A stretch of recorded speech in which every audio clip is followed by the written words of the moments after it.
My name's Mary Cording. I'm the National Manager of People and Culture for a company called Ospri.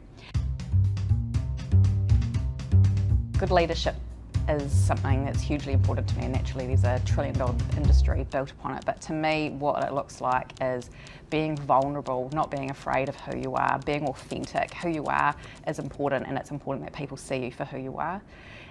Is having integrity, standing for something, and not being shy of what that is. And for me, ultimately, it's taking a human-centred approach to leadership, so putting people at the heart of what you do. The connection between leadership and emotion is when leadership really comes to life and becomes potent. So it connects people with passion and being able to reach their potential. So without being able to lead with emotion, in my opinion, you're just managing. I think leaders are hesitant to embrace emotion because it goes against everything that we've ever been told, ever read, ever listened to. We're taught to think, not feel, to suppress our emotions. Don't let people see how you're feeling, and be guarded. And that's something that, for me, discovering the emotional culture deck has been an absolute revelation.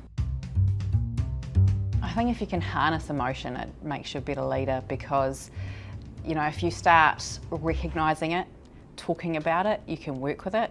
You can encourage all the positive emotion. You can put work into an action plan. You can get better results and deliver upon those.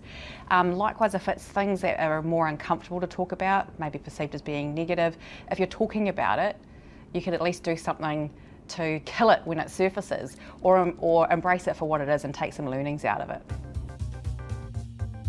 The emotions we are dealing with at the moment at work are many and varied, but I'd say predominantly at the moment it's a mixture of being proud. We're a not-for-profit. We're doing purposeful work for the good of New Zealand, which is pretty amazing. So people are really proud of what we do and their contribution towards that, and then connected as well. So seeing that their work's making a difference, that they are connected to the people that they're working with, and that the reason that they come to work is impactful, so it's pretty special. On the flip side of that, it's been a long year, we're really, really busy, and we've got people who are feeling a little bit overwhelmed, a little bit uncertain if they're going to finish, and a little bit anxious about the environment outside of them.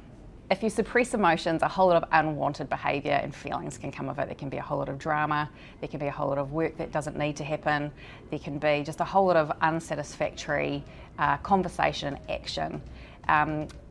Also, if you suppress emotion, you're not allowing all the goodness to kind of come through. You're not allowing potential, you're not allowing connection.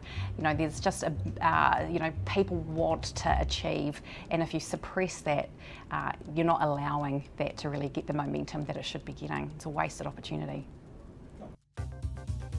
Letting people express themselves has really helped my whole team, the whole organisation. We've got a language now that we didn't have before, which is really awesome. So we're able to talk and connect in a completely different way, that is talking about our feelings first. We're talking about how we feel, so how does that make you feel, as opposed to how does that make you think. It's just, we're inserting our personal self into the conversation, as opposed to looking for approval from other people. We're describing about how we're feeling outside of work and bringing that into the workplace, which is really cool. We're not shying away from those conversations. So as a culture, it's really, really helping us. The organisation is getting really behind it, and I've been able to build a tribe of emotional culture deck practitioners, riders and elephants around me, which is really, really cool, and from the most unlikely places as well. So people that you would think perhaps would gravitate towards fact over feelings, and so we've now got 6 people certified, and that's growing, so it's really, really exciting. So we're finding this common language and just adopting feelings. Emotional leadership means to me that you can bring your whole self to work. It also means that you allow the space for other people to bring their whole selves to work, so that no feeling is wrong, is bad, is any better or any worse than others. Just the ability to be and to be able to talk freely about your emotions, be vulnerable, and to be able to form a culture, that camaraderie, that you can speak safely, but you can do amazing stuff with your feelings. That you lead from a position of demonstrating that your feelings matter, and that through harnessing those, you can put really great plans together that are authentic, that are genuine, sincere, that have passion, and that are a little bit different from a black and white, traditional, backward-looking environment. That this is really about working together and putting your whole self into your work and your life.